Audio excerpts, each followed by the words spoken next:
તમે જો તમારા ઘરમાં કદાચ પવિત્રતા નહીં જાળવતા, ગંદકી જ નહીં રાખો છો, તો તમારા ઘરમાં ભૂતોનો વાસ થાય, ચુડેલનો વાસ થાય, પલિતનો વાસ થાય, બધી નેગેટિવ દુષ્ટ શક્તિઓનો તમારા ઘરમાં વાસ થઈ જાય. એટલે જેના ઘરમાં આ દુષ્ટ શક્તિઓનો વાસ થાય એની અંદર દુષ્ટ વિચારધારા થઈ જાય.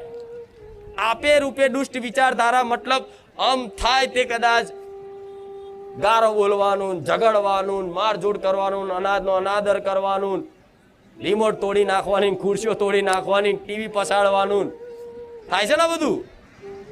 તો તમારા ઘેર જેટલી પવિત્રતા જાળવશો ને એટલી આ બધી દુષ્ટ શક્તિઓ બહાર રહેશે.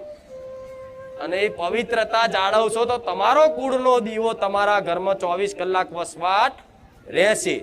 24 કલાક એનો વાસ તમારા ઘરમાં, તમારી કુળદેવીનો 24 કલાક એનો વાસ રહેશે, જો પવિત્રતા નીતિ નિયમ જાળવી રાખ્યા તો.